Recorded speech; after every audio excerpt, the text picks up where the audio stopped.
Hello everyone and welcome back. Today, we're diving into the fourth episode of our story where Iruka bravely steps in and takes Mizuki's shuriken to protect Naruto. Believing Iruka to be dead, Naruto is overwhelmed with grief and anger, ready to unleash the Kyuubi. But just as he's about to tear off the seal, he's stopped by none other than his hero, the Yondaime Hokage. Don't forget to like, share, and subscribe to the channel after watching the video. Let's get started. Naruto. Look at their legs. The words were short. To the point. But they were enough to penetrate the whirlwind of thoughts that was Naruto's mind as he simultaneously tried to keep his own cool in the face of quite frankly ridiculous enemy he and Shikamaru now faced, and figure out exactly how he intended to save his comrades. In the shinobi world, words were cheap. Meaningless. Telling himself he wouldn't let his comrades die was a different matter to actually preventing it from happening. Not that he ever thought he couldn't, of course, he would rather die than break the promise he had made, partially to himself, and partially to his current, and future, friends. As it was, the words muttered under Shikamaru's breath were all that it took to focus Naruto's mind on the task ahead, and calm him down too. Trust the Nara to be ice cool under pressure. He examined the legs of the stone statues closer. They were cracked, crumbling under the strain of having jumped. Apparently, whatever jutsu that had brought them to life was unable to bypass the irrefutable fact that these were in fact, made out of rigid and brittle stone. Sandstone to be exact, of a peculiar reddish hue, definitely different to the sandstone of the canyon walls, which Naruto hadn't noticed beforehand. Regardless, Shikamaru was right to draw attention to their legs. They were weakened by the stress of their jump, and appeared to weaken even further with every movement. Filled with vigor at this development, even as the foremost of the statues took a step forward and raised its weapon menacingly, Naruto grinned and stepped forward to meet it. Shikamaru, you run interference whilst I deal with the heavy hitting, until we win or you come up with a better plan, okay? The Nara grunted in approval, not taking his eyes off of the enemy. Interference, as Naruto had put it, was definitely his speciality, and what he would have suggested had he been with Choji. He had been hesitant to nominate Naruto in that role, knowing as little as he did about his actual techniques or abilities, as he was nowhere near naive enough to believe that Naruto hadn't seriously improved since their days in the academy. The way he spoke, and genuinely understood things he never would have before, told Shikamaru all he needed to know. If Naruto said he could play the role of heavy hitter, Shikamaru would take his word for it. Of course, the dozen or so Narutos that had sprung into life around them did wonders for his confidence in the blonde. Naruto himself was not quite as happy with his use of the Kage Bunshin as his comrade was. He had made a decision not to use them en masse. It didn't fit in with his current philosophy on how they should be used. The situation, however, necessitated differently, as Naruto needed to find a way to even up the playing fields. Although, as the first of the statues came within striking distance of him, he didn't feel that they were in any way even, regardless of whether he's actually admitted or not. Well, here goes nothing. And with that the blonde leapt back, the stone behemoth striking the ground where he had just stood with its weapon, and began racing through now familiar hand seals. Futon, Gokuhu no Jutsu. The blonde's words came in tandem with the closest two bunshin, each firing a buzzing sphere of air towards the statue that had struck. Each made contact with the statue's left leg, the one Naruto had judged to have been the most weakened of the two, the wind-infused chakra spinning and grinding against the stone, boring into it and splintering it at the thigh, causing the statue to tumble onto its left side.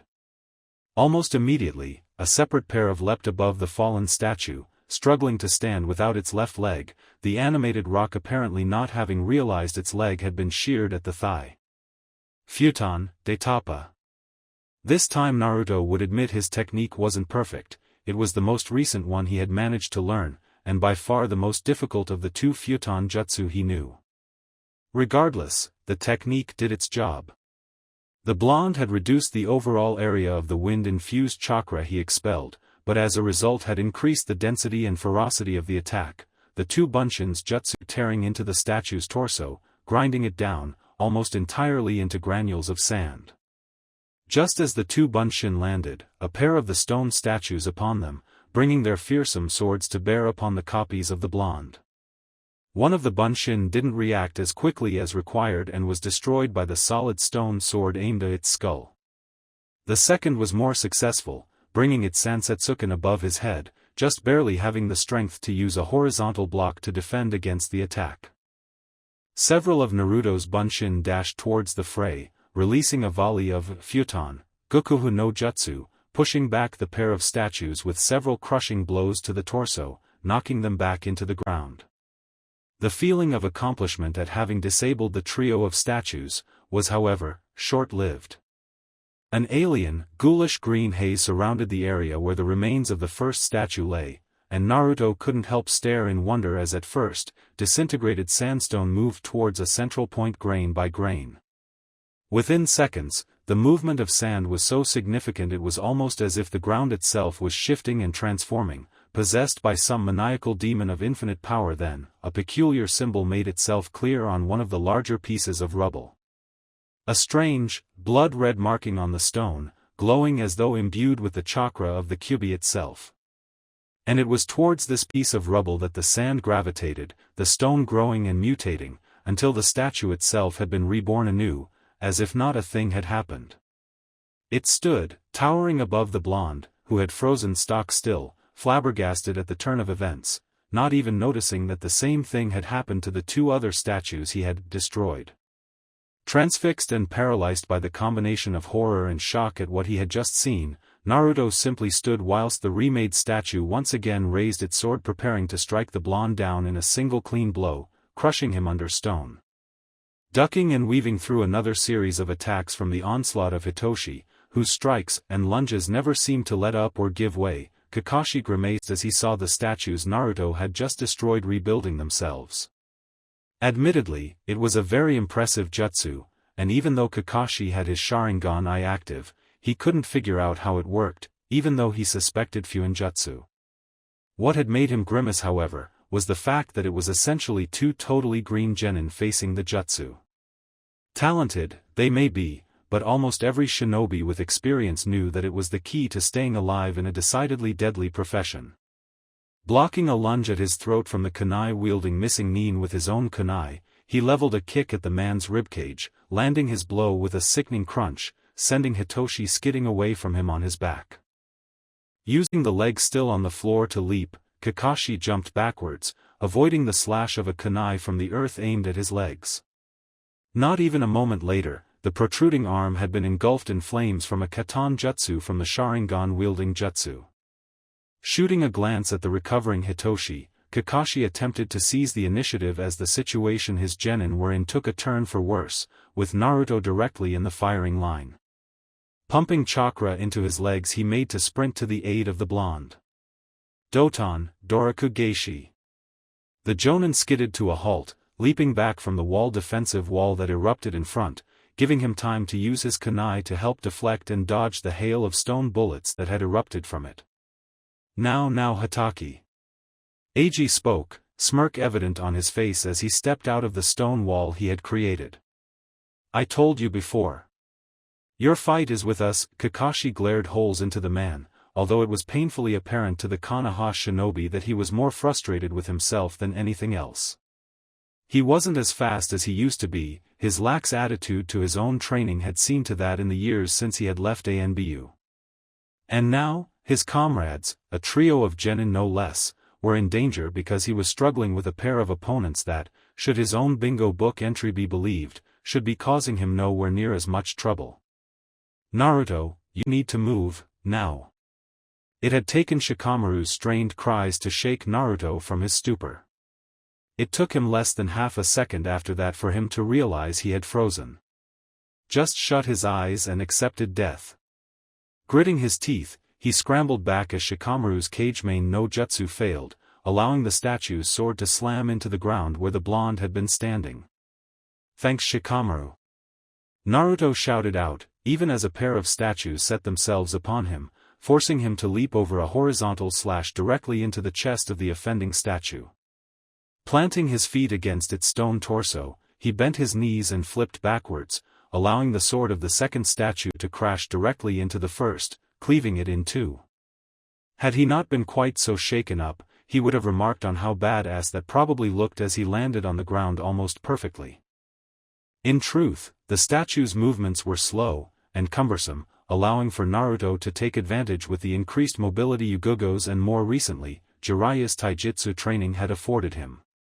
Even as the statue that had just been destroyed pulled its body back together, Naruto created a trio of Kage Bunshin to cover Shikamaru, who himself was now fighting a pair of the statues, and another two to aid in a plan that had just wormed its way into his head.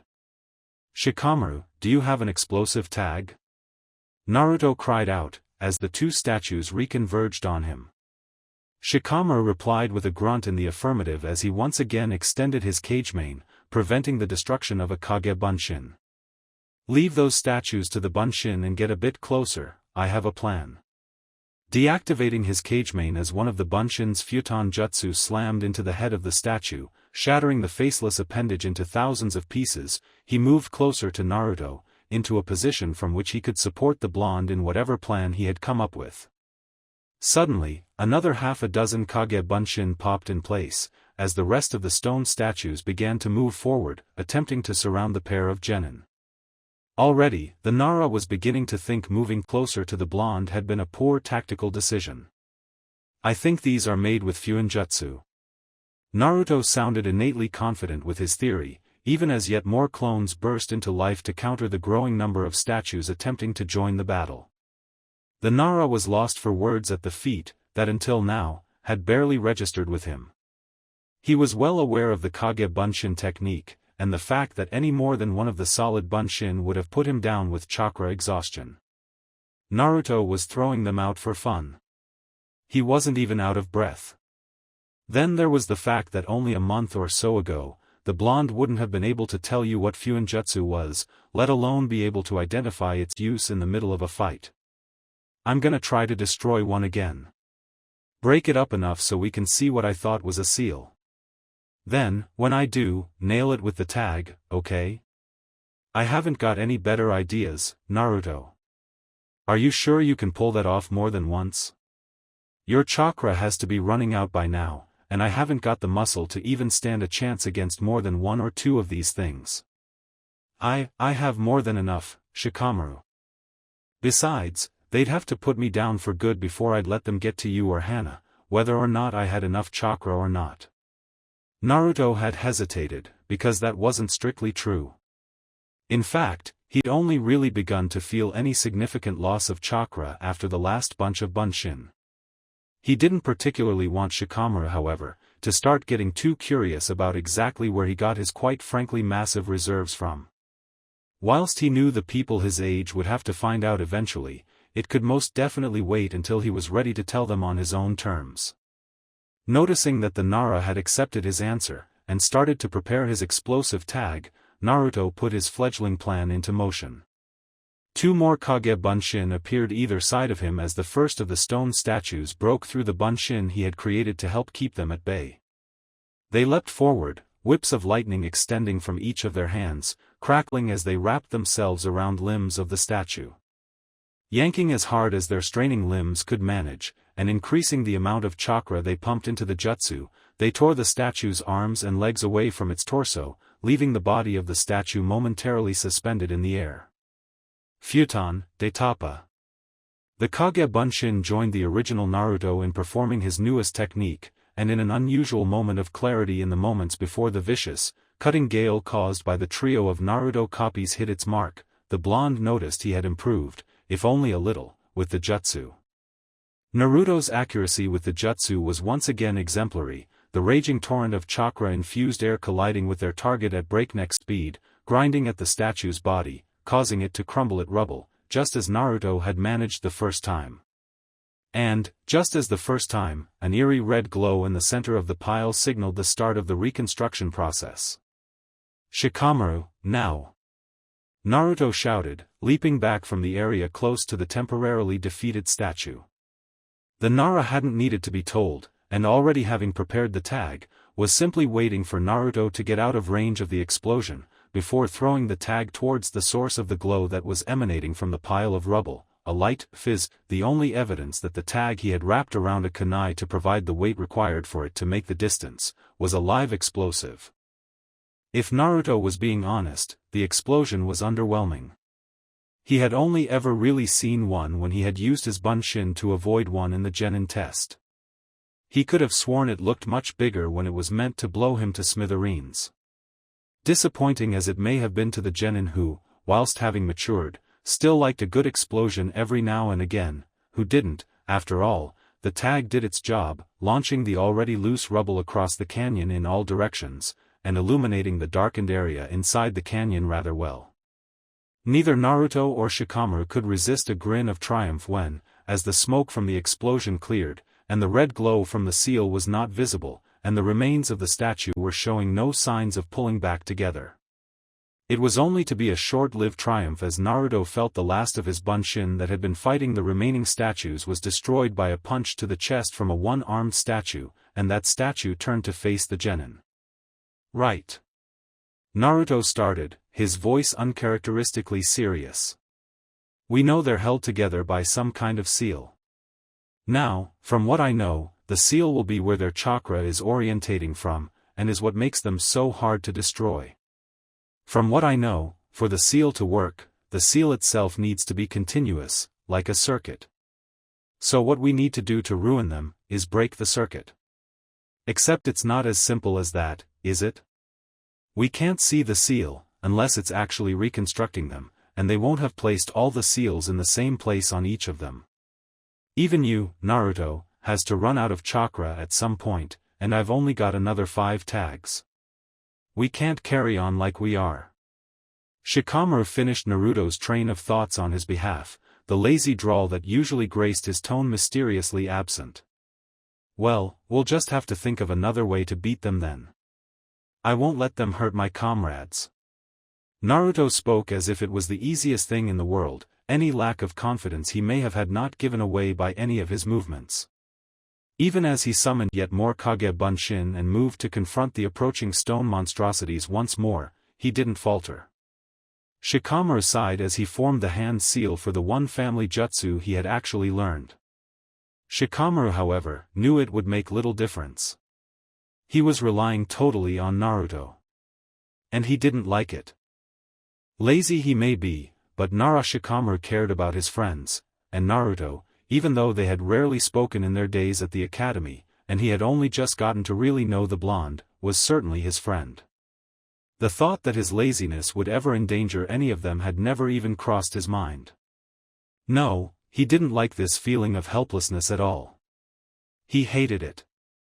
Extending his shadow forward to the closest few statues that Naruto was fighting, he mused that it would be far too troublesome to allow any of his friends or comrades to die because he had been too weak to do anything about it. Kakashi's teeth were firmly gritted underneath the mask that covered most of his face. He had realized earlier in the fight that he was not all that he once was in terms of ability, but he hadn't quite catoned on to exactly how out of shape he was. The fight couldn't have been going on for too long despite how difficult it was to tell time in the heat of battle, and he could already feel fatigue setting in. He was using his Sharingan for the first time in much too long, and his limbs burnt more and more with each dodge or attack he had made. He was already starting to slow, and the combined attacks of the pair before him were getting harder and harder to avoid. Not that the pair before him were any better. They both looked exhausted, but Hitoshi was easily the worse off of the two. Their plan was a simple yet effective one. Hitoshi would take Kakashi in a frontal assault, keep him busy whilst Eiji attempted to strike him whilst he was distracted, and prevented him from retreating back to cover his genin. However, as Hitoshi was locked almost constantly in battle with Kakashi, he was on his last legs, and covered in wounds, some superficial, others not quite so. Eiji was not that much better. He was nearing the end of his chakra from having maintained his unique technique for so long. And no matter how tired he was still Hitaki Kakashi. He had gained his reputation for a reason and it was time for him to step up his game. Mainly because he wasn't sure how long the genin under his command would be able to hold out. He had caught glimpses of their fight, and was definitely impressed by the supposedly green genin, but they would be tiring now, even Naruto, and Kakashi wasn't one to take liberties with the lives of those under his command. It was becoming dangerous for him to draw out this for any longer. He began pulling on his chakra in preparation for a summoning jutsu that he would use to trap his opponents, when he felt it. That sickeningly vile feeling of tainted chakra that would be burned into his brain for as long as he lived. It was a minute amount of it, and wasn't increasing at the rate you would expect if the seal upon Naruto's chest had been broken, but something had caused the boy to pull on the Kyuubi's power, even unintentionally. His own son Eiji's mutter was not directed at anyone in particular, but Kakashi wouldn't have heeded it even if it had been. As fun as this has been, I'm going to have to cut our little game short. I have more pressing matters to attend to. The Sharingan-wielding shinobi's words sounded as if they should have been in jest, but his steely expression and monotone voice suggested the opposite as he flew through hand seals.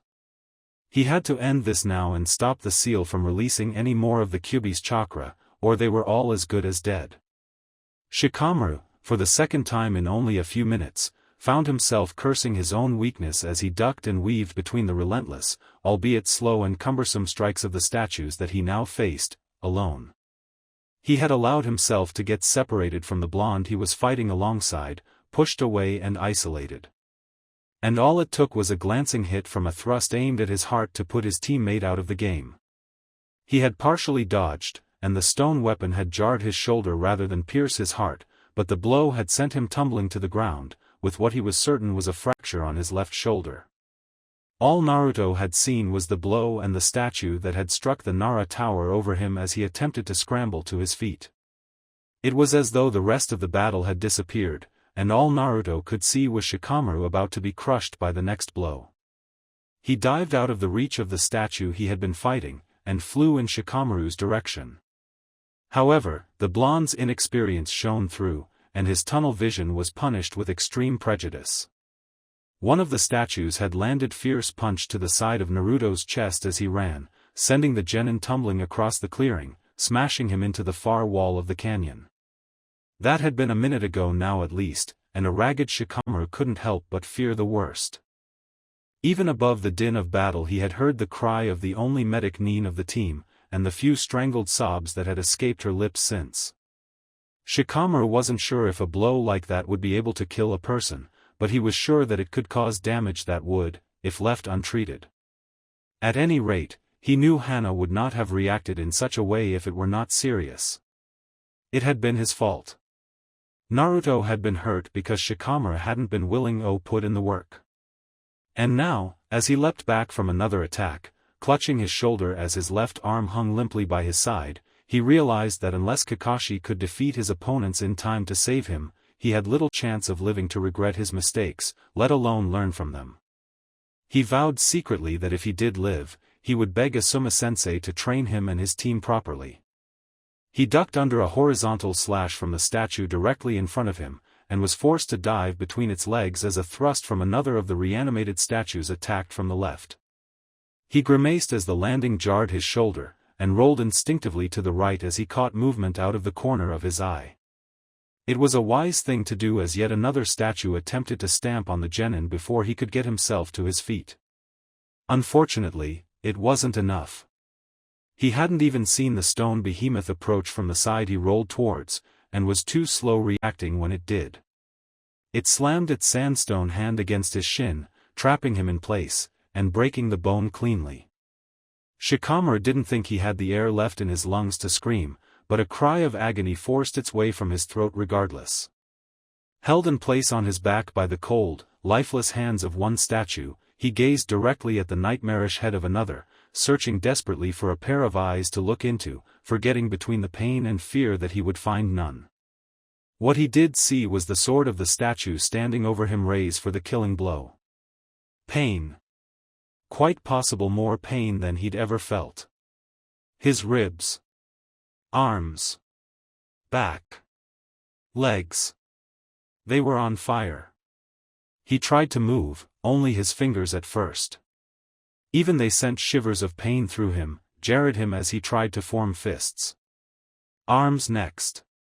Tried to push himself up, support himself. He could only gasp in pain as they gave way underneath him.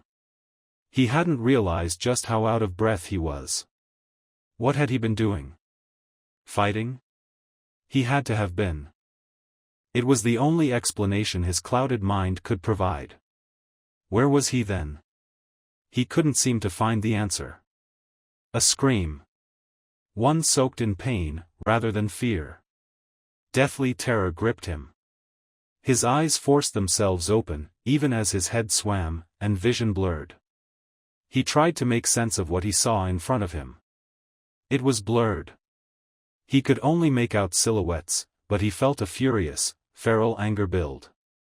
He recognized the scream, instinctively processed its meaning before he could do it rationally. Even as he began to take in the information, he felt a familiar sensation flow through him, nearly overwhelming him. Heat. Power. Potent, familiar chakra. Rage. He could feel sensations returning to his limbs, pain leave as warmth flowed through him. He began to form cognitive thoughts once more. A mission. Near to Suna. The stone statues. Protecting his friends. Destroying his enemy. He was on his feet without even realizing it, still trying to put the dizzied, blurred pieces together in his head. A scream. His eyes flew to where he had been looking before, seeing with clarity he could not remember seeing with before, and before he could process the information, he had set off with speed he could not remember possessing. Take it for now, boy. Give them a glimpse of my power, remind them all why they fear me so. Naruto had not heard the deep animalistic growl that originated from within his own consciousness. Even as Shikamaru watched the sword belonging to the stone statue that towered over him rise up, poised to strike, he desperately urged himself to move.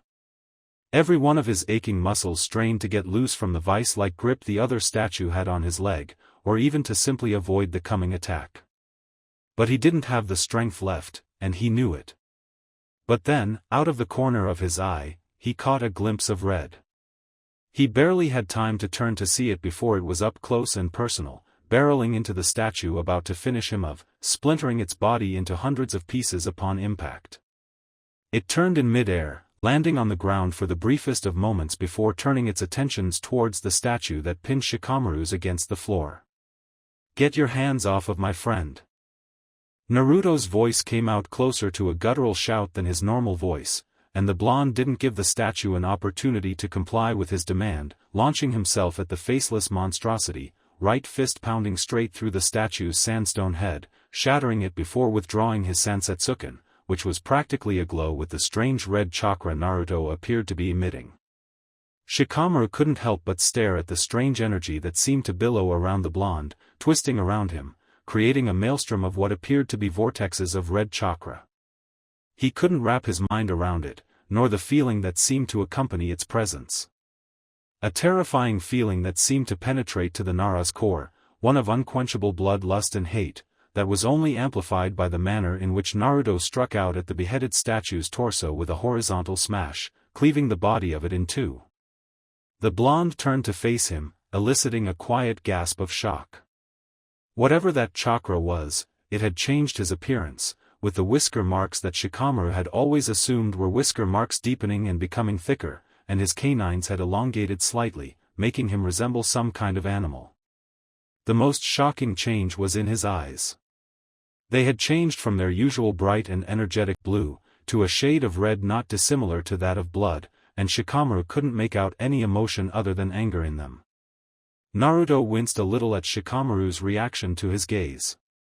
He had meant to ask if Shikamaru was okay to move, but judging by the sharp intake of breath, the Kyuubi's chakra had altered his appearance, though by how much, Naruto couldn't tell. Still, he had to admit, he felt as good as he'd ever felt with the demonic chakra in his system. He was faster, stronger, more alert than before, not to mention it felt like he hadn't used a single jutsu in a few days. However, Naruto knew the strength was coming at a price. He didn't feel like he was losing control as such, but he could hear whispers in the back of his mind. Whispers urging him to kill, wound, and hurt. Spill the blood of everyone around him. Telling him to call on more and more of the fox's chakra, more and more power. They had started out quiet, barely audible as he moved to help Shikamaru. But only moments later they had increased in volume and number, penetrating his mind, influencing his thoughts. He wouldn't be able to maintain using this much of the Kyuubi's power for very long and still be able to maintain control of his own actions.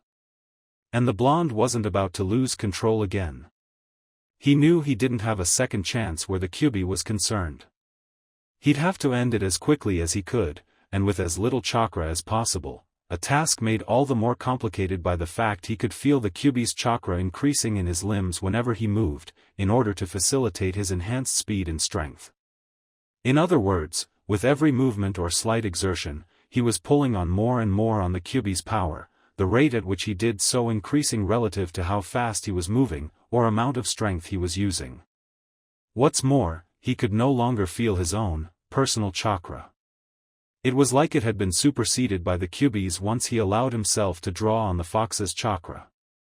Fortunately, Naruto had a plan.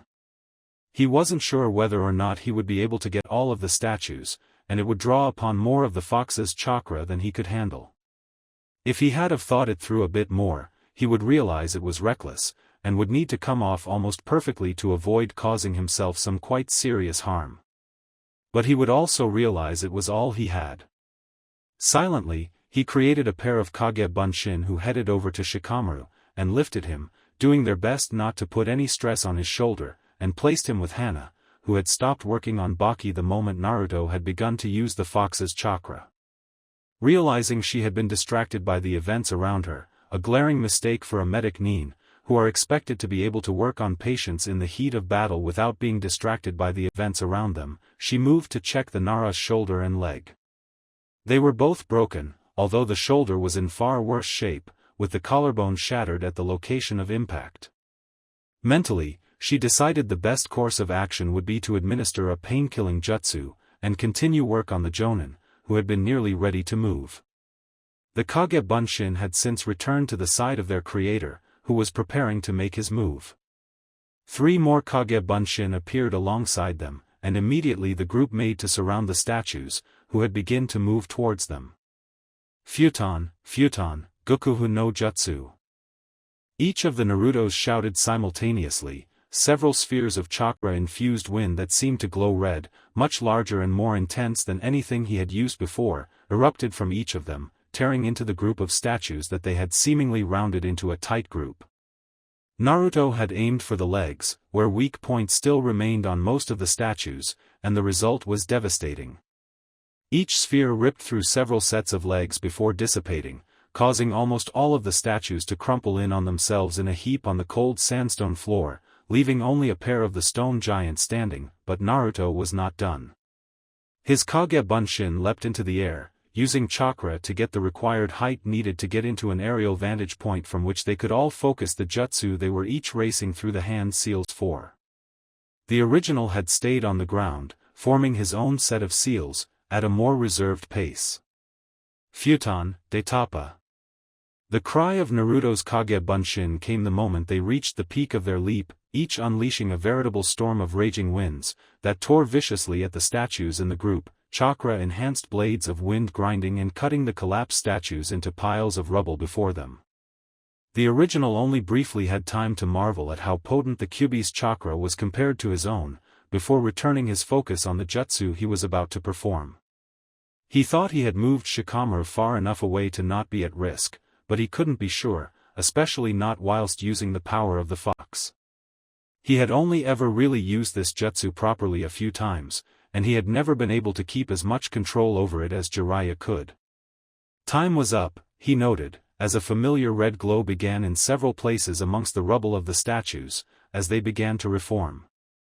He needed to do this before they had reformed enough to protect their seals from this attack. He wasn't confident that it would be able to destroy the stone in the same way his futon techniques did. All his Kage Bunshin had dispelled besides one, who was preparing the final technique he needed to hopefully end this battle. First though, he needed to perform his own. He only hoped he had kept the area of the jutsu down enough. Katan, Kasumi and Do no Jutsu. The light misty gas erupted from his mouth, billowing out into the clearing amongst the downed statues, spreading out, covering every single one of them, but not spreading out any further. He had pulled it off perfectly, with just the right amount of chakra. His grin was as wide as I had ever been, even as he jumped back, partly to get out of the way, but mostly, so that he'd be able to see the fireworks. He glanced over to his Bunshin, who had just finished his own set of hand seals. Katan, Kamakai Kaki. The results were as spectacular as any of the Sanin's demonstrations had been, searing flames erupting into a fierce inferno, the moment the small fireball had come into the vicinity of the mist, igniting it, turning the area into an all-consuming dome of flames. Now that was an explosion. Nothing like those boring explosive tags. That's when the blonde finally felt it. The effects of all his Kyuubi-enhanced Bunshin, each performing those jutsu with chakra that wasn't their own, combined with all of his enhanced movements. The amount of the Kyuubi #S chakra pulsating through him had increased more than he ever thought it would have, white-hot power flowing like rivers of lava through his chakra network, a bubbling pyroclastic flow of demonic chakra leaking from his tenketsu, covering him in a dense orange sheet of chakra. The whispers had become screams in the foreground of his mind. He needed more power, had to have it. More chakra, more power, power to kill, power to maim. He wanted nothing more. But he couldn't. He wouldn't. Gathering every vestige of his willpower, he pushed back. Tried to suppress the urges, suppress the desire. Shout above the screams. He wouldn't lose to the fox again, not while he could still fight, not while there was breath left in his body. Even as his body had lowered onto all fours without him trying, even as his features grew yet more animalistic and feral. He'd protect his friends, even if what he was protecting them from was himself. He struggled for what was, in reality, seconds, but felt to him like hours, until he could no longer feel the levels of chakra in him increasing, but rather, gradually decreasing. He was beating it. Even as his body had dropped to its knees, he felt the red haze lift away from his thoughts. He was breathing heavily, and his vision swam as he fought the fox's will with his own. Even as he struggled, he saw that 3 of the statues had survived his attack. Apparently he hadn't been fast enough with his jutsu, or thorough enough with the first barrage. If he could, he would have cursed his luck. As it was, all he could do was grit his teeth, as he continued to force back the Kyuubi's power. His muscles tensed as he felt a hand on his forehead. He hadn't sensed an approach. He hadn't even realized there was anybody else in the canyon. Suddenly, he felt an overwhelming peace wash over him. He couldn't even sense a trace of the Kyuubi. Not its power.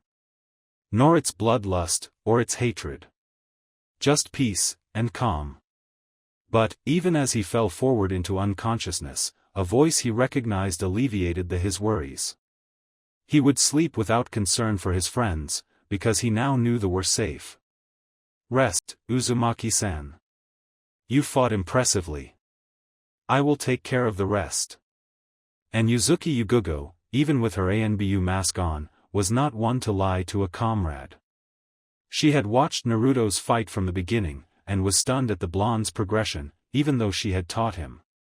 Almost everything he had worked had come on leaps and bounds: strategy, chakra control, taijutsu. It had all come together perfectly. It was difficult to remember that Naruto was a totally green genin, with no experience in the field on the basis of how he had fought. A totally green genin fighting against a jutsu that should have been far too much for him to deal with. Yet he and Shikamaru had, admirably.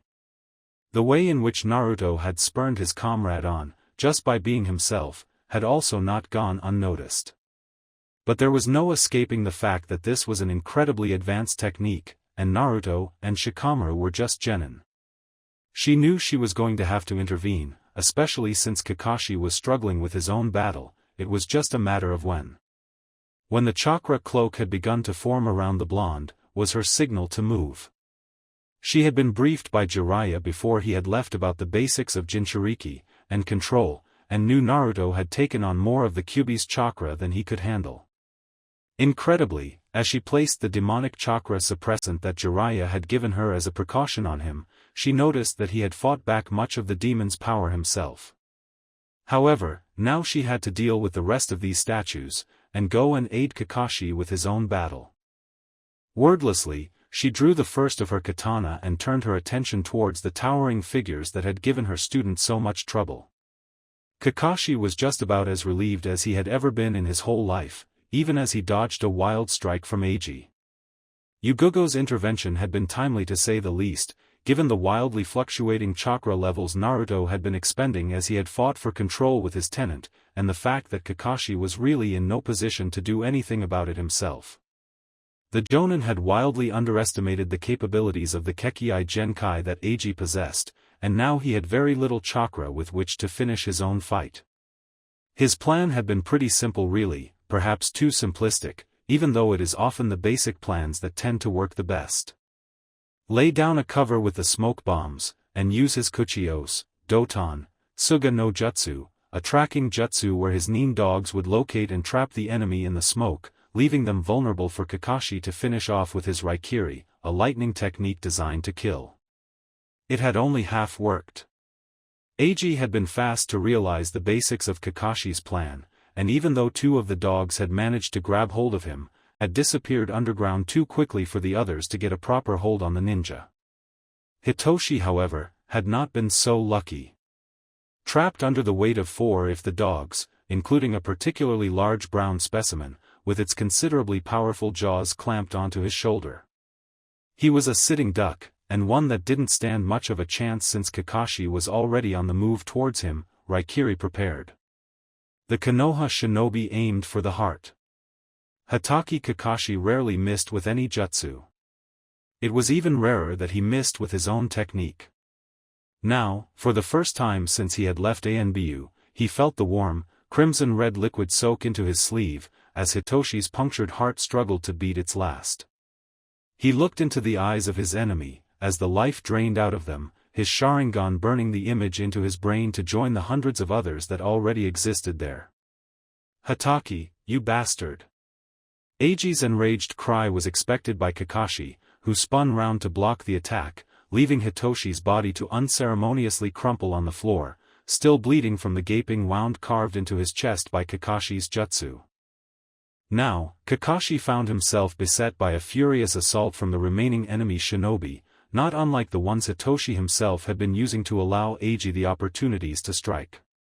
He used his Kekkai Genkai to coat his fists and legs in a layer of rock, adding mass to his strikes, forcing Kakashi to dodge, rather than block his relentless barrage of kicks and punches. Something that the Konoha ninja did infuriatingly well, given how tired he looked. Gradually, Eiji opened himself up more and more, allowing Kakashi windows to counter. Eiji launched a wild punch, its wide arc making it easy to predict and dodge, a careless error brought on by fatigue both mental and physical, and Kakashi capitalized. He caught the punch at Eiji's wrist, avoiding the danger of stone-covered fists, and brutally drove his elbow into the Iwa shinobi's face.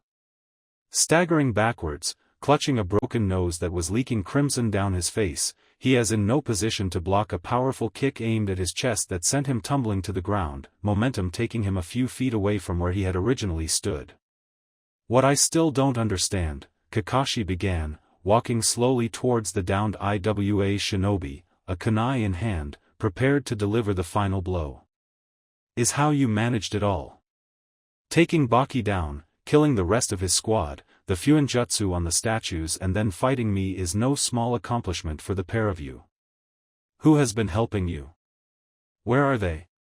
The slight on their abilities Kakashi had slipped into his questioning did not stop Eiji from erupting into a harsh, wheezy laugh, as he struggled to fight the pain from his wounds, and regain his breath after being winded from the kick to his chest.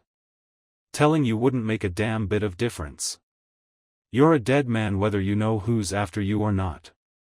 The people who helped us set this up, they're a class above, powerful beyond belief. Not even you have a hope. Although, strangely they didn't seem to be all that interested in you, Hatake. They seemed far more interested in that blonde piece of shit tagging along." Kakashi stopped dead. Incredibly powerful shinobi out to get a genin? Except he wasn't just any genin, was he? He was the Yondame's son, and the Jinchuriki of the Kyubi no Kitsune. His mood darkened considerably as he recalled a conversation with Jiraiya, just a day before he had left for the mission with Naruto. Akatsuki. A group of S-class shinobi, who Jiraiya suspected, had an alarming interest in the Biju. Naruto could be in danger, and even the presence of Yugo, an exceptional ninja in her own right, made little difference to their odds should they decide to attack. Who are they, Ag? You will talk. Kakashi's voice had taken on a grim, steely quality, reflecting the importance of his question, threatening dark consequences should answer not be provided. Ag simply laughed again, louder this time, his breathing a little easier. Didn't I already tell you, Hatake? Knowing their names wouldn't save from them even if you had years to prepare. You know them well though, very well. Their power has grown since you last encountered them, too.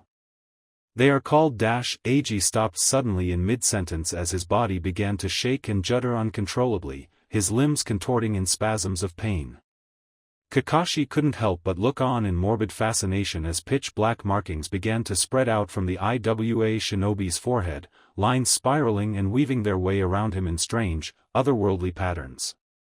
Ag's stomach muscles jerked and contracted viciously, pulling his body into the fetal position and, moments later, he began to gurgle deeply, as though he were drowning in some thick, stodgy liquid. It took Kakashi a moment to realize Ag had been gurgling on his own blood, his torso's sudden contraction an indicator of some kind of severe internal trauma to one of his major organs, most likely his lungs. He died by drowning, in the middle of the desert. A silencing seal. Yugo had apparently finished with the statues, and after a cursory glance, Kakashi noticed that she had done so without so much as disturbing her hair. Of course, he already knew what had befallen Ag, having seen more than his fair share of similar seals during his days in ANBU. In fact, he wore two himself as a result of events that happened on duty. The premise was simple: the seal is placed on someone, and from that point on until the person who placed it removes it, any attempt to speak of certain subjects, or reveal certain facts as specified by the creator of the seal, results in a swift and timely death. Of course, whilst the idea was simple, the actual technique was incredibly complex and difficult. Out of all the Konoha shinobi, only the Sandaime and Jiraiya possessed the ability to place similar seals, which spoke volumes for the ones whose identity Ag had attempted to reveal. Are you fit to move, Kakashi? We're going to need to get a move on. Baki is ready to be moved, and I can aid with the transportation of the Nara and Naruto, as long as you're ready. We need to get to Suna as quickly as we can. Here Yugo paused to dig around in the pouch attached to her left thigh, and pulled out a small red pill, holding it out to Kakashi. Take this. It will keep you going until we can make it to Suna. Kakashi took the pill without hesitation. It was a soldier pill, a drug designed to stimulate the chakra regeneration process. It would give a shinobi a large, albeit temporary boost in chakra, either compensating for lost chakra, or boosting existing supplies. It was massively useful to Kakashi, who was closer than he'd like to passing out from the chakra exhaustion using his Sharingan for extended periods of time was prone to cause. He almost instantaneously felt the pill's effect, reinvigorating him with chakra and energy. Thank you, Yugo. Kakashi said, noting that the woman had removed her ANBU mask, negating the need for secrecy. And you're right, we had best get moving. How do you suggest we proceed? I doubt Baki or Shikamaru will be able to move all that well considering, and Naruto is still unconscious. I've used Kage Bunshin to help Baki and Shikamaru get moving, and 3 shouldn't affect my reserves too badly should we be attacked. I'll carry Naruto myself. That way we should be able to move fairly quickly, and hopefully make it to Suna without incident. Kakashi glanced over at where the genin had fought, and saw a pair of Bunshin helping Baki to his feet, and another lifting Shikamaru onto its back. Hana was at work over Naruto, likely checking for any serious wounds that would impede moving him. the Jonin doubted any would be found. The Kyuubi's chakra possessed a strong healing quality, and when Naruto had been using it, it was likely it had sped up the healing of his wounds by an incredible amount. Well then, Yugo, ready to get going when you are, although, I feel a little guilty at not helping you carry anyone. Naruto currently felt more at ease than he had ever done in his whole life. He felt like he was sleeping wrapped in fresh, pure white clouds, in the world's comfiest bed. He tried moving a little, just an arm, to try and rub his eyes ready to start his day. And that was when the pain hit him. It started as a kind of dull ache, his muscles protesting as he tried to move, but as he tried to move a little further, ignoring their complaints, it erupted into a full-blown throbbing pain, right through his entire body. He tried to focus on the bits that didn't feel like they had been clubbed into submission. Trying to opening his eyes, he was greeted with a sinister feeling of familiarity, a sickening kind of déjà vu, and a brilliantly bleached white ceiling. Fantastic. The hospital. His least favorite place in the entire world. But why was he in the hospital? His pounding muscles returned to the forefront of his mind. It felt like he'd lost a fight with a wrecking ball. A fight. The mission. Of course. The mission, the stone statues, Shikamaru. Naruto sat bolt upright, his muscles burning as he did so, becoming irrelevant, as the memories invaded his mind, the most recent one being of Shikamaru about to be struck down by one of the stone army they had been facing. Is just fine. The words were strung out lazily, and were all Naruto needed to be reassured about the well-being of his friend. And, by some kind of miracle, you are too.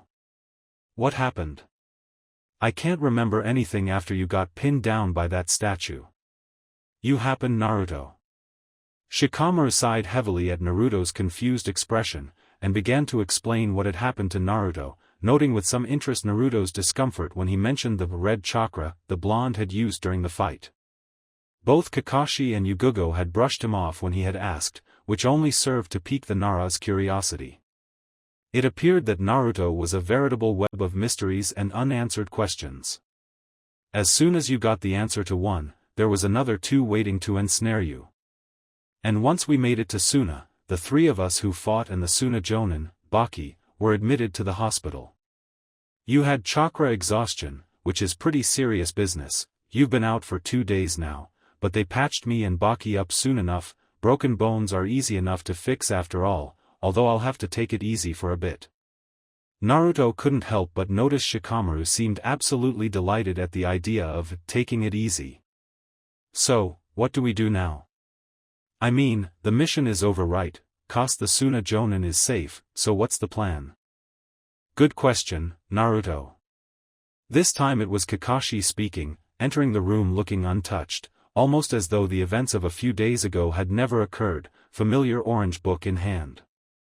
However, despite his distraction, he didn't miss Naruto shift uncomfortably in his bed when he spoke. As Kakashi had suspected, Naruto wouldn't be able to brush off what Eiji and Hitoshi had revealed as part of shinobi life, in the same way that Shikamaru and Hana had. He pocketed his book almost without realizing he was doing it. This conversation wasn't particularly one he wanted to have, but Kakashi had a feeling it was coming whether he liked it or not. Shikamaru, you look hungry. There's a ramen stand in town, perhaps you should go get some food? Naruto might be well enough to join you in a bit.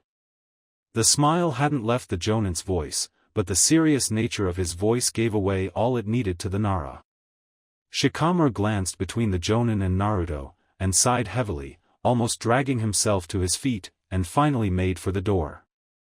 You know what, you're right. I hadn't noticed it before, but I guess I am pretty hungry. Catch you later, Naruto. The Nara threw a cursory wave over his shoulder as he left the hospital room through its only door, closing it behind him.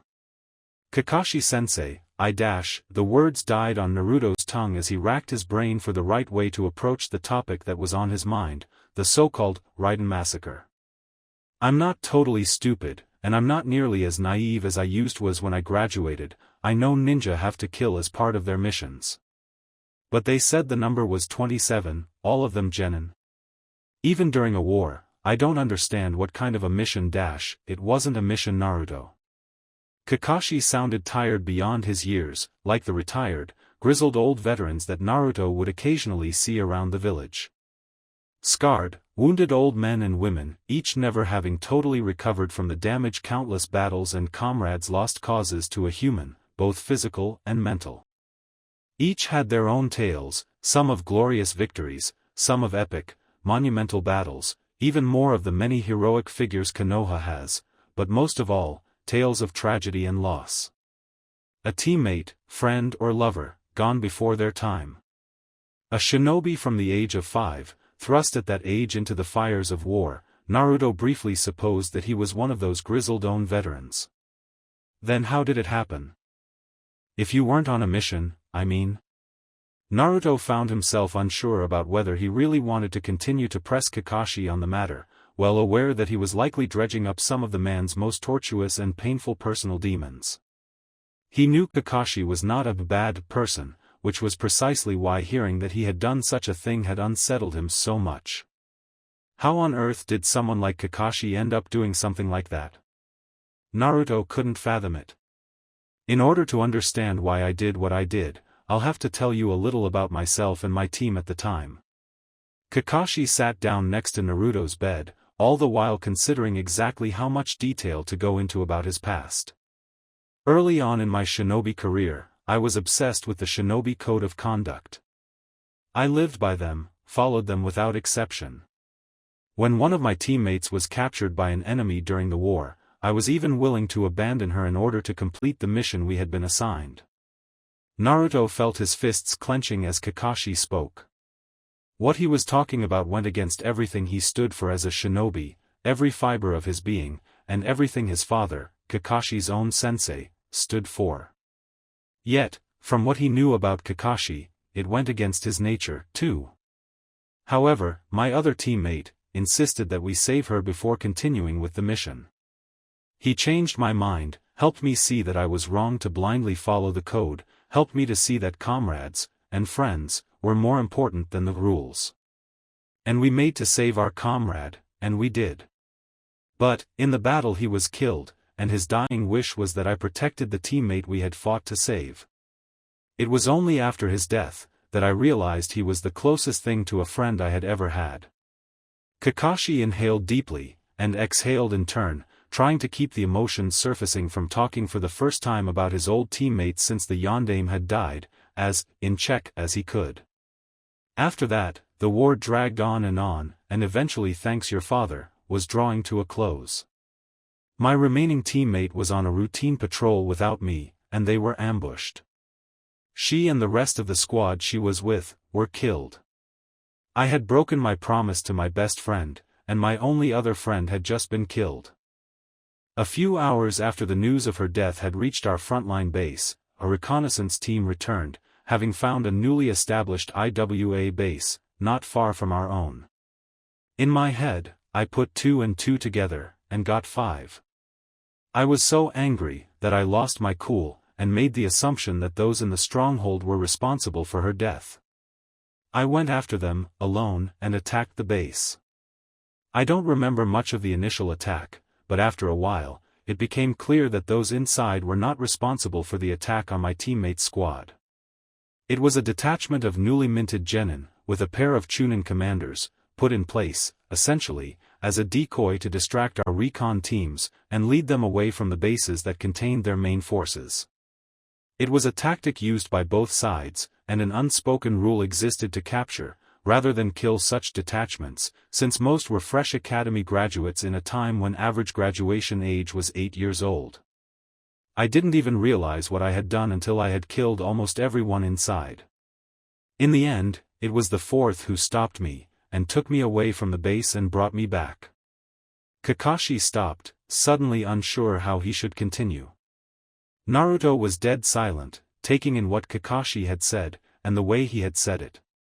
It was like he had just listened to a debriefing, rather than a retelling of a tragic moment in a man's life.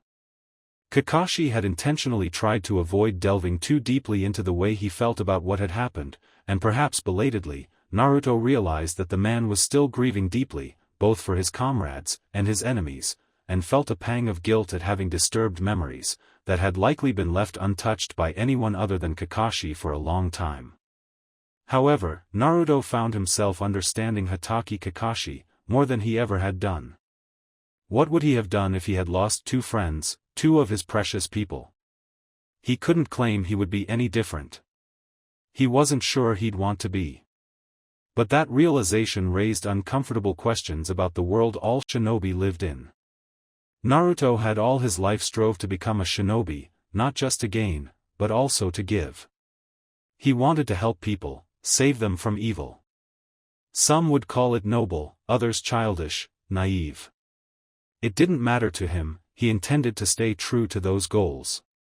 But, in the end, would his life as a ninja cause more pain, more suffering, than it would relieve? Kakashi-sensei, why do shinobi exist? I mean, what is the point of being a ninja? Hokage Gigi once told me it was about protecting people, helping them and making them happy. It was part of the reason I wanted to be a ninja, and nothing has changed, I still want to protect people.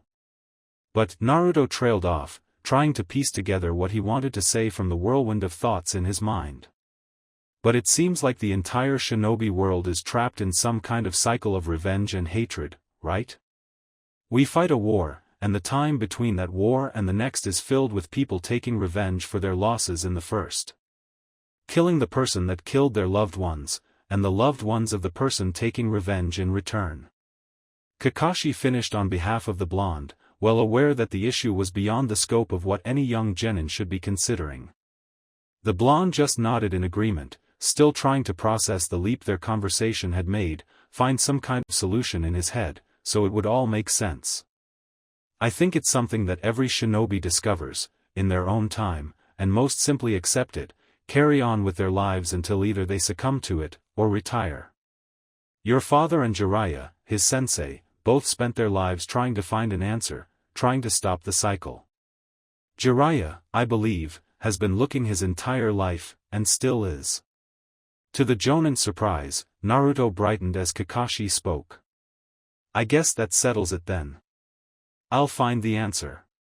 The finality of Naruto's words perplexed Kakashi, especially given that it had seemed he fully understood the gravity of such a task. The blonde however took the lack of a response to mean that Kakashi was doubting his ability to accomplish the task. Before now, I had two goals as a ninja. To become Hokage so I can protect the village and my friends, and to make my dad proud. I'll find the answer my dad couldn't, and I'll make him proud doing it, and that is a promise. I know it's not going to be easy, Kakashi-sensei. If it was, someone would have already found an answer. But I will do it. First, I'll become Hokage so I can protect the people I love, then, I'll find a way to use that to find a way to stop the cycle of hatred, and protect everyone else. Naruto's words had become fierce, his eyes providing a startling view into the determination he held. He meant every word he said. And before Kakashi could stop himself, he found himself believing too. Thanks for talking to me about this, Kakashi-sensei, you didn't have to. Kakashi simply smiled at the blonde through his mask, and dismissively shook his head at the thanks. But don't think this lets you off. It was technically your fault we were attacked. The Jonin nearly fell out of his chair at the practically bipolar way in which the Naruto's tone had changed, genuine heartfelt gratitude to what seemed like an impersonation of one of his own genin, Sakura, when loudly pointing out that he had arrived to a team meeting late. I mean, I think I deserve some kind of compensation. Compensation, like, I dunno, a new jutsu or two at least, huh? What was that, Naruto? Shouldn't you be meeting with Shikamaru by now? He's been waiting for quite a while now, you know. Naruto hadn't seen Kakashi pull out the book he had his nose buried in, nor did he notice the Jonin form the single-hand seal required for the shunshin he used to escape the punch Naruto had aimed at his face, leaping from his hospital bed to reach his target. As it was, all he made contact with was air. And the floor, with his face, when he unceremoniously landed in a crumpled heap close to where Kakashi had been. You owe me a jutsu, Kakashi-sensei. I don't ever forget when it comes to jutsu. The blonde shouted, fist raised threateningly in the air to no one in particular. Now then, time to find that ramen stand. The warm broth, all that remained of the ramen Naruto had been eating, particularly voraciously, even he himself would have to admit, poured down his throat, warming his insides as he felt it descend into his seemingly bottomless stomach.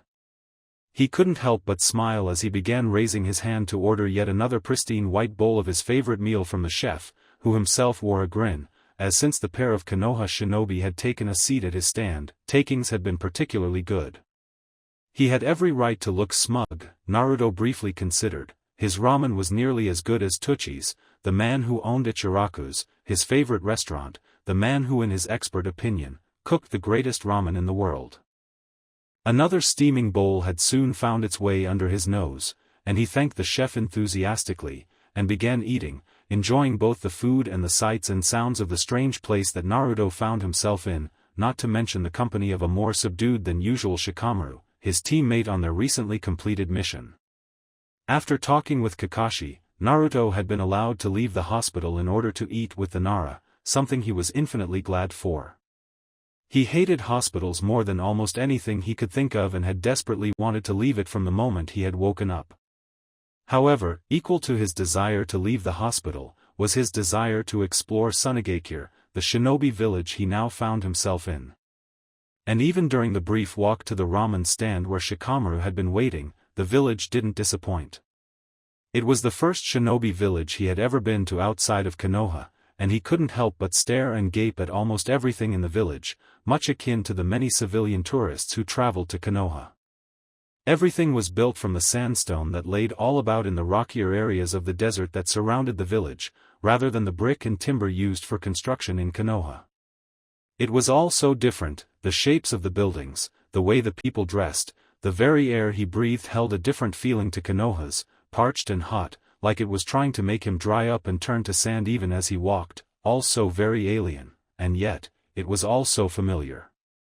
Shinobi weaved expertly to and fro amongst the civilian bustle of merchants and people shopping, going about their business of missions, patrols and reports, and despite their different exterior, Naruto identified various shops and banks, and towering over them on the distance was a building that dominated the landscape, much the same way that the Hokage Tower dominated the Konoha skyline.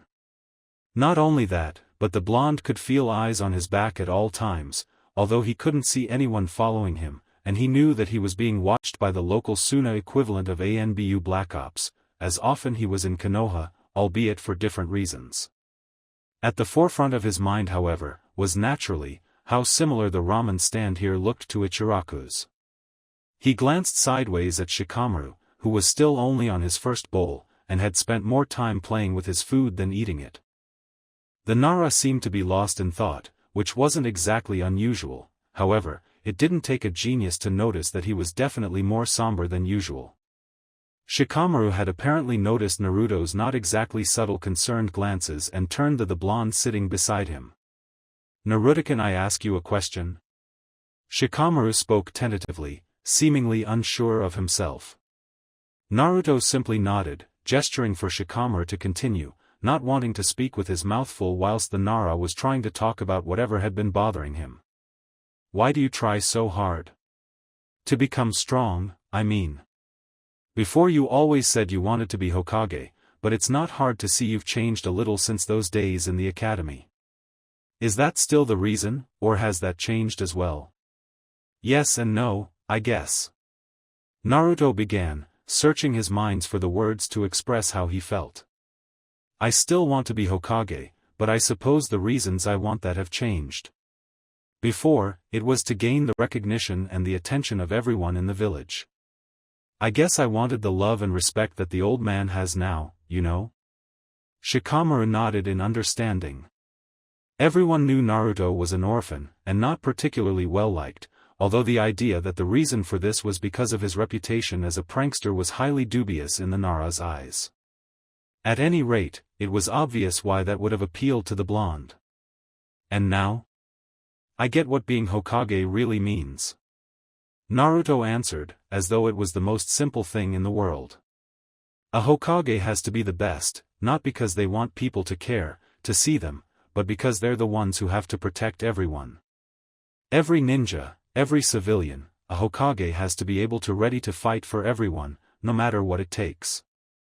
And, once I realized that it's exactly what I want to do, too. Konoha is my home, and the home of those precious to me, and as cheesy as it sounds, I'll die before I let anyone hurt them, or it. Naruto sighed deeply, and stared into his own bowl of ramen, just as Shikamaru had been doing before. But, as I'm not nearly strong enough to protect everyone the way I want to. So I've got to train as hard as I can, for as long as I can, until I am that person that can protect everyone. And I won't fail. I'll become Hokage, and I'll keep everyone safe. For a moment, Shikamaru almost found himself believing that last part. At the very least, Naruto was proving to be interesting to be around. He was like a jigsaw whose pieces kept changing. He hadn't expected such an honest or detailed answer, but somehow, he knew it was the one he needed. That, however, didn't make the answer any less troublesome. Say, Naruto. Shikamaru noticed the blonde had finished the bowl of ramen he was on, and decided that now was as good a time as any to break the comfortable silence that had broken out after Naruto had spoken. Hana's gone to explore some more of the village. How about you head out and join her? Kakashi's given me enough money to pay for the food anyway. How about you, Shikamaru? You're not coming? I'll come and find you guys later on, I've got some things to do. Naruto looked curious, but decided not to question the Nara before getting up from the stand and heading off to find the Inuzuka they had set out on this mission with, something for which Shikamaru was very grateful. He thanked the chef, and paid for the food before setting out in the opposite direction to Naruto. He needed to think some more, and could do without the distraction of an energetic blonde. In truth, their mission was still heavily weighing on his mind. He knew he should have been able to do more, but in the end, he had been little more than a distraction. In the end, Naruto had gotten injured saving his skin. He had often repeated his mantra of wanting to be an average shinobi. But it was only now he had truly gotten started as one that he realized the massive error and oversight involved with that line of thinking. Being a shinobi was not some 9-to-5 desk job, where average was the name of the game.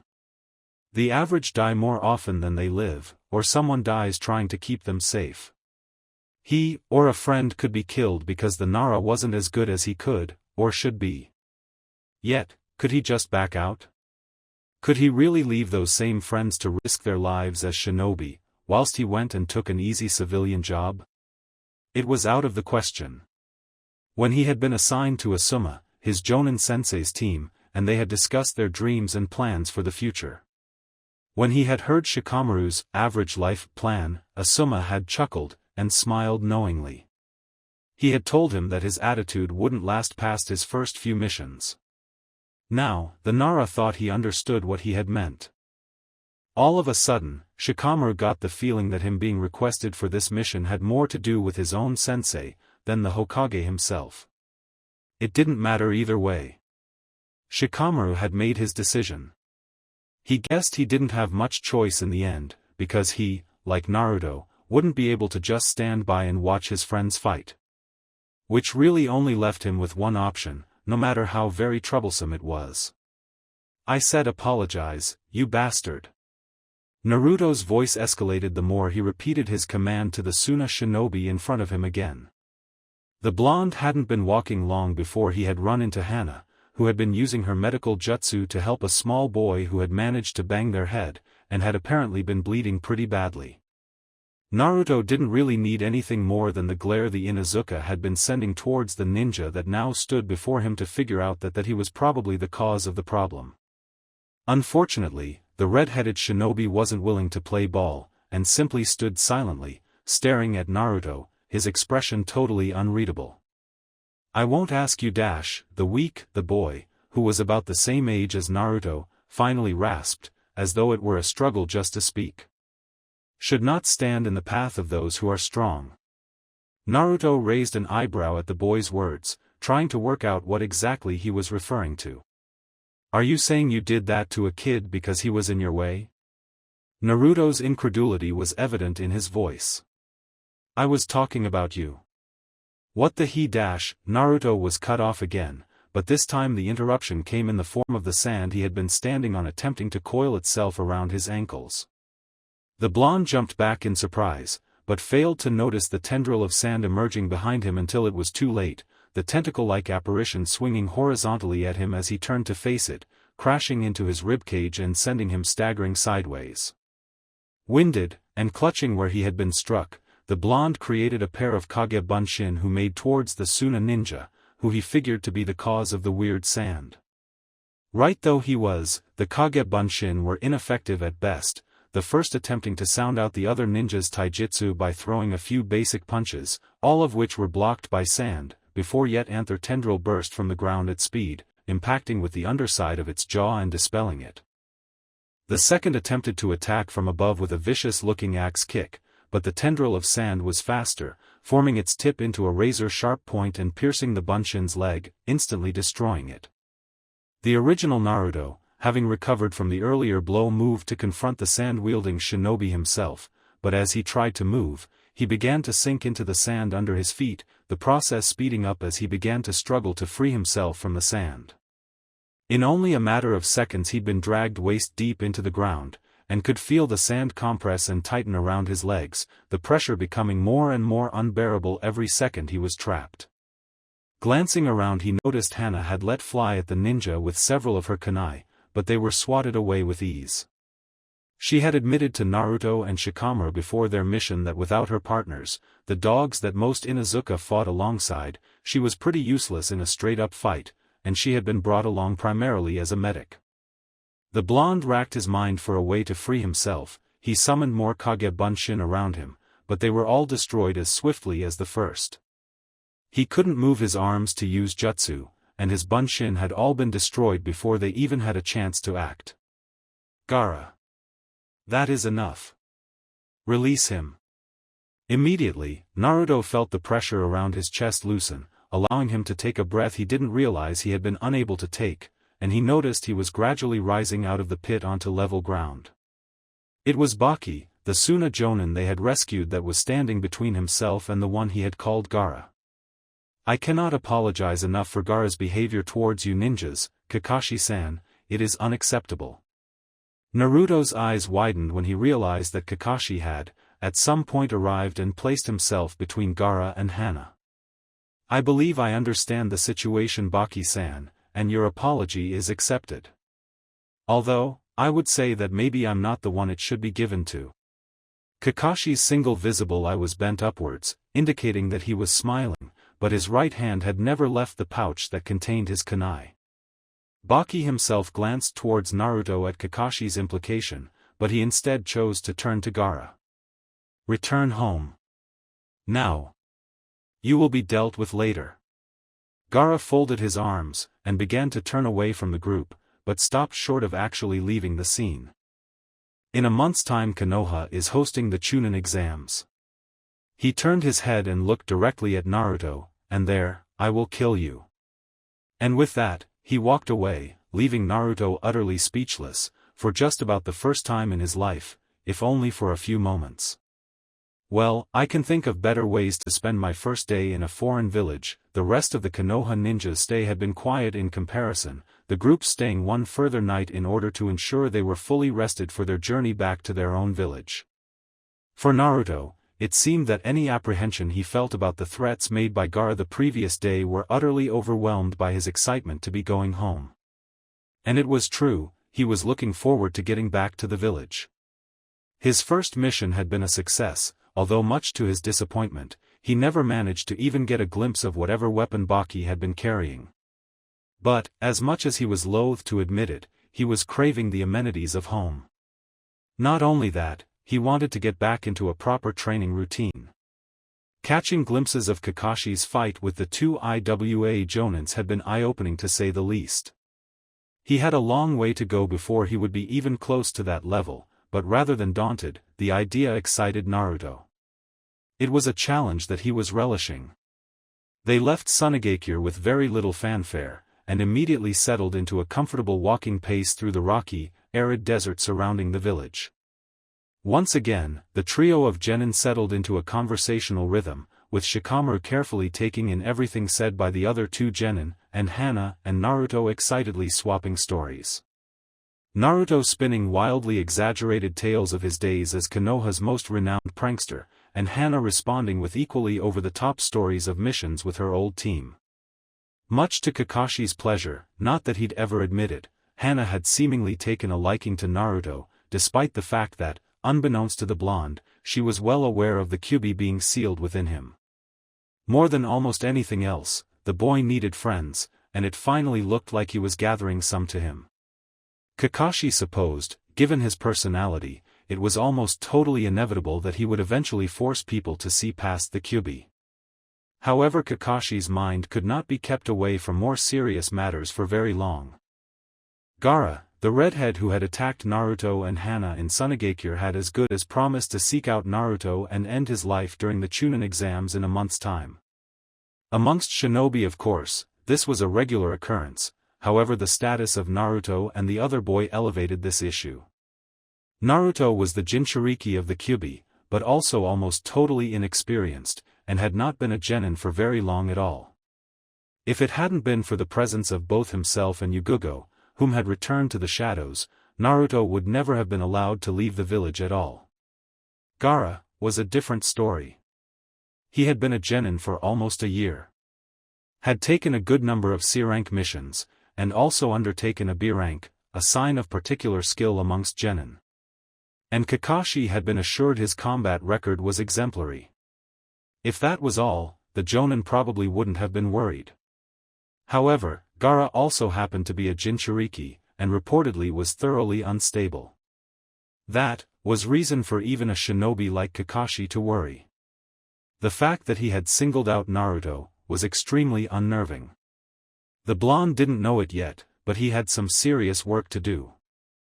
Thanks for watching. If you enjoyed this video, smash that like button and subscribe for more content. Support the original author by clicking their profile link in the pinned comment of the first video of this series. They deserve the love. Want early access and exclusive content? Join my Patreon community, link below. Your support fuels these videos. Drop a comment with your thoughts, and I'll catch you in the next video. Stay entertained, stay safe.